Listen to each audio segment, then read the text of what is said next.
pemimpin dan inspirasi. Baik pemirsa Niaga TV, kita kembali lagi dalam acara Pemimpin dan Inspirasi, dan masih bersama saya Dodi Fazri, juga ada Mas Habibi Afsyah. Nah, Mas Habibi, kita lanjutkan nih obrolan-obrolan kita ya. Nah, saya ingin nanya tentang buku yang baru launching kemarin ya, Sabtu ya, Sekarang atau Keburu Mati. Nah, pemirsa mungkin bisa cari di Gramedia, buru-buru harus nyarinya ya, karena stoknya udah semakin nipis ya. Iya, banyak beberapa Gramedia yang udah habis. Oh gitu, oke. Nah, bisa dijelaskan Mas Habibi, ini bukunya mengenai apa? Iya, ini buku ini perjalanan hidup aku dari aku kecil dan lebihnya sih lebih ke dewasa ini ketika aku sekarang, aku bersama teman-teman, aku punya tim, aku punya pekerjaan, aku punya kegiatan mengajar atau seminar, itu aku semua aku curahkan di sini. Lalu tentang perasaan, tentang apa ya, cita-cita, impian, kegiatan aku semua ada di sini. Jadi ada yang baper juga ya di sini ya? Ada sedikit beberapa yang bawa perasaan juga. Oke, gitu ya. Oke, ini buku ini berapa lama proses penulisannya, pengerjaan? Penulisannya sekitar 7 bulan. Oke. Cuma begitu di editor, penerbit emang agak lama, dan nyari judul itu juga agak lama seperti itu. Sekarang atau Keburu Mati ini dari judulnya memang ini sekali provokatif. Ya. Oke, sangat provokatif. Kira-kira pesan apa sih yang paling utama yang ingin disampaikan melalui buku ini? Iya, pesan utama lebih jangan menunda dan jangan mengerjakan itu nanti.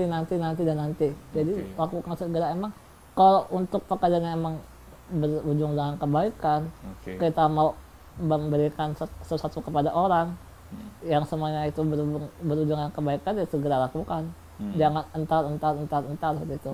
Dalam ibadah pun juga seperti itu. Banyak orang berpikir bahwa kalau mau haji entar aja kalau udah tua.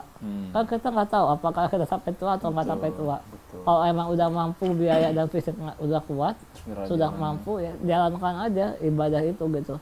Jadi bukan hanya untuk pribadi saya judul itu, tapi juga untuk para pembaca, untuk jika ingin melakukan kebaikan, ya lakukan sekarang.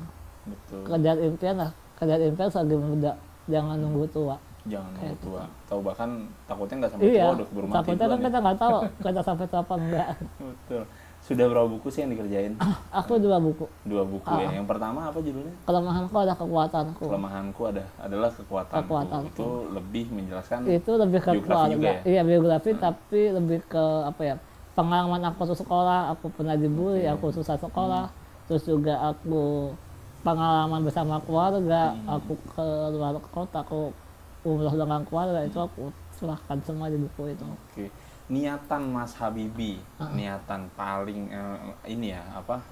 menjadi niatan yang paling utama dari Mas Habibi dengan buku-bukunya ini lebih kemana sebetulnya? Kan banyak juga penulis yang memang orientasinya sudah jelas, ingin menulis ya betul, mencari uang segala macam. Mas Habibi nih seperti aku apa? Pengen banget gitu. Tapi buku ini pas banget buat segmennya ya. Aku target kan buat anak muda yang masih kuliah, khususnya kuliah, yang masih bingung mau abis kuliah mau ngapain, atau lagi kuliah enaknya ngapain, kayak gitu, passionnya di mana. Terus juga buat orang tua yang punya anak disabilitas atau kebutuhan khusus. Biasanya orang tuanya ragu ketika tahu anaknya disable. Biasanya ragu, ini anak nanti gede mau jadi apa ya, kayak gitu kan. Bingung, takut, kecemasan itu. Terus belum lagi ejekan dari orang lain seperti itu. Orang tua itu berat banget, terutama ketika mengetahui anaknya misalkan nggak bisa berjalan seumur hidupnya kayak gitu. Nah, ini aku mau menceritakan bahwa jangan khawatir gitu. Buat orang tua itu jangan khawatir bahwa aku beruntung banget ada di zaman seperti ini, zaman digital, internet, yang nggak tahu nanti ke depan 20 tahun lagi, 30 tahun lagi, zamannya adik-adik pun nanti yang disable pun juga pasti mengalami zaman yang lebih mudah dibandingkan sekarang. Kok kita seperti itu, mudah untuk mencari uang atau kemandirian pasti akan lebih mudah. Jadi jangan khawatir bahwa zaman itu pasti akan semakin semakin canggih. Jadi nggak usah khawatir bahwa disable itu akan menyusahkan nanti atau akan memberatkan, itu nggak usah khawatir gitu. Dan untuk juga buat orang-orang yang apa ya, berpenyakit langka misalnya, atau betul. berpenyakit yang divonis dokter katanya nggak lama, ya ini cocok banget sebenarnya buat memotivasi juga bahwa mau mati itu mau kapan aja kok, nggak perlu Kapan pakai aja, vonis betul. gitu, nggak usah nunggu vonis. Ya itu vonis ya udah buat cuma buat acuan aja bahwa oh iya berarti aku mesti menjaga kesehatan, kalau aku ingin umur panjang aku mesti jaga pola makan, jaga pola hidup, gaya hidup juga aku Betul. ubah semuanya. Semoga ya ikhtiar aku ini bisa memperpanjang usia iya, seperti betul. itu, sehingga aku juga bisa berbuat lebih banyak lagi, mengejar cita-cita lagi, cita-cita lagi yang lain kayak gitu. Betul, luar biasa. Nah, Gitu. kedepannya harapan Mas Habibie ini apa terkait dengan cita-citanya? Apa yang belum kesampaian dan pengen Impian besar aku itu buat Indonesia nih, disabilitas itu bisa sama, setara, dan bekerja bareng dengan teman-teman yang non disabilitas gitu. Jadi yang di kota-kota kan bahwa oh kamu disable kamu mesti masuk SLB gitu. Itu apa ya, jangan sampai nanti akan seperti itu gitu. Sekarang jangan sampai kayak itu. Sebaiknya emang kalau emang dia mampu secara rasional, bisa mampu secara intelijen, dia bisa sekolah di tempat umum atau unggulan, ya dukung aja. itu mah akan lebih baik buat Iya, anak dan tersebut aku ya. juga Betul. merasakan bahwa kan yang orang tua takutkan kan nanti anak aku apa ya, nanti teman-temannya akan menghambat, atau takutnya nanti sama temennya canggung atau gimana. Betul. Aku sampai sekarang pun juga teman-teman SMA, teman-teman SMP itu dekat banget gitu, karena emang waktu zaman SMA pun juga nggak ada kok kesenjangan atau diskriminasi. SMP SMA berarti sekolah umum ya? Kalau Mas umum, Habibie ya? aku sekolah umum, dan Biasa. yang orang-orang takutkan menghambat malah enggak kok, malah ada kerja sama. Aku rupanya betul. jatuh, teman aku yang sebelah ngambilin. Bahkan bisa dibilang mungkin sekarang teman-temannya yang dulu sekolah sangat bangga punya teman Iya, seperti dan Mas kita Habibie masih sekarang, apa gitu. ya, kalau kita ngumpul ya selalu di rumah aku. Kalau pas di bulan puasa, buka puasa bareng ya di buka puasa di rumah aku. Satu angkatan kesini semua kayak gitu. Betul. Bahkan teman-teman yang dulu yang mungkin secara ini biasa-biasa aja ya, belum tentu bisa melakukan apa yang Mas Habibie lakukan sekarang Iya. gitu kan.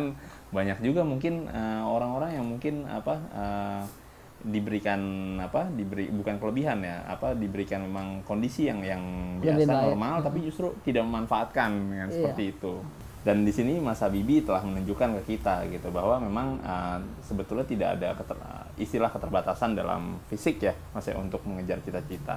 Nah, Mas Habibie, sekarang saya ingin bertanya tentang apa ya, arti sukses gitu. Arti sukses dari seorang Habibie Afsyah. Iya, sukses itu buat aku bukan di dunia, tapi di akhirat Luar gitu. Jadi tujuan utama kita kan hanya untuk mencapai surganya Allah seperti itu, lewat perjalanan hidup ini, lewat dunia ini. Dan ini cuma sementara. Dan kalau sukses dunia, sekaya-kayanya orang sukses di dunia pasti punya masalah.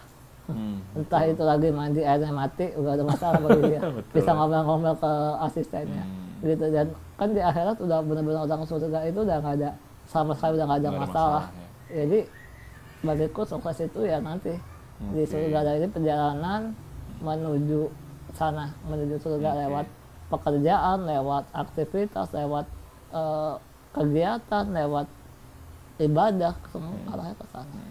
Jadi nggak ada istilah leha-leha ya selama Ya hidup. sukses dunia cuma semu sih.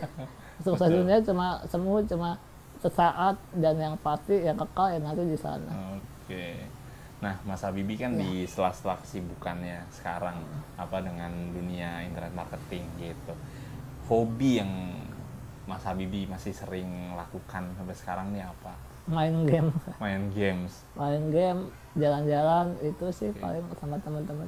Main games cukup rutin juga ya. Main games ya, terutama kalau udah ketemu game baru itu pasti rasanya tuh kayaknya pengen namatin deh. Luar Gitu. biasa. Jalan-jalan, traveling nih? Jalan-jalan Lumayan suka sering, juga ya? setiap 2 bulan pasti ada teman-teman agendakan keluar kota gitu bareng-bareng. Iya betul. Jadi nggak kurang piknik. Enggak. Inspirasi jadi tambah banyak ya. Luar Iya. biasa. Nyari ilmu sekalian di sana. Nyari Iya. ilmu. Ada nggak wilayah di Indonesia nih yang betul-betul Mas Habibie pengen terobsesi banget lah untuk bisa datang ke sana dan belum sampean?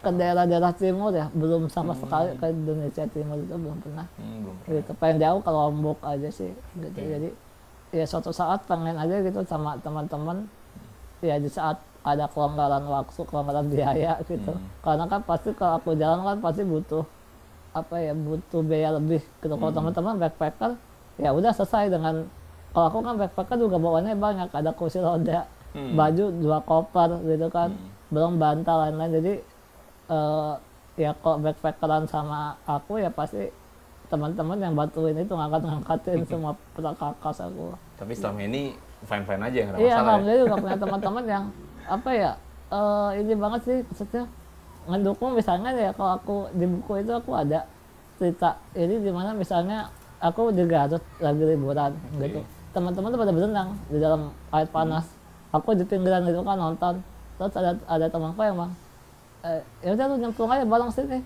gitu. Ngapain nonton doang, udah jauh-jauh ke sini kok cuma di pinggiran doang. Ya kira aku mandi bareng, berenang gitu di dalam air itu.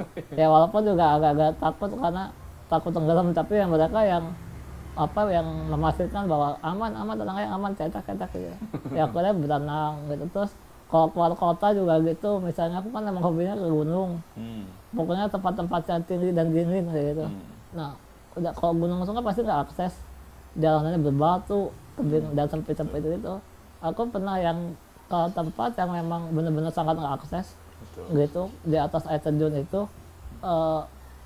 itu sampai teman-teman aku udah 10 orang ganti-gantian ngangkatin, padahal itu jauh banget, tepatnya di atas, tinggi banget, dan itu dalam keadaan berat puasa, dan mereka ya ende ya akhirnya sampai atas ya nggak terasa, oh ya aku udah nyampe ya. Gitu, padahal itu perjalanan berat banget. Kalau andai kan aku sama mama sama papa berdua sama pengasuh udah pasti nggak akan bisa kejar. Nggak kejar ya. Tinggi banget. Mas Habibie pernah dengar kisah ini nggak, seorang motivator, dia disable juga, dan dia menaklukkan Gunung Kilimanjaro. Oh, Nah, saya lupa namanya tuh. Oke. Nama. Iya. Ya tunggu, aku ingat orang Solo, Indonesia kan. Ada yang orang luar juga. Oh ya. Nah, itu kira-kira terobsesi juga nggak ingin, karena Mas Habibie suka ke gunung-gunung gitu, menaklukkan pegunungan-pegunungan yang tinggi. Terobsesi tapi realistis juga. Realistis juga ya. Karena kalau dia kan masih bisa jalan ya dengan tongkatnya. Kalau aku kan benar-benar nggak bisa. Betul. Jadi ya mungkin sampai kaki gunungnya atau sampai posko ke berapa ya oke aja. Cuma kalau sampai memaksakan ke atas, kasihan teman-teman aku yang mungkin mereka bilang ya udah oke ayo. Cuma kan rasanya badan mereka kayak apa ngangkat-ngangkatin. Luar biasa ya. Tapi setidaknya memang di sela-sela kesibukan Mas Habibie juga punya rutinitas yang bisa menjernihkan pikiran ya. Betul. Nah, pemirsa, kita akan lanjutkan perbincangan yang seru ini dengan Habibie Afsyah setelah pesan-pesan yang satu ini.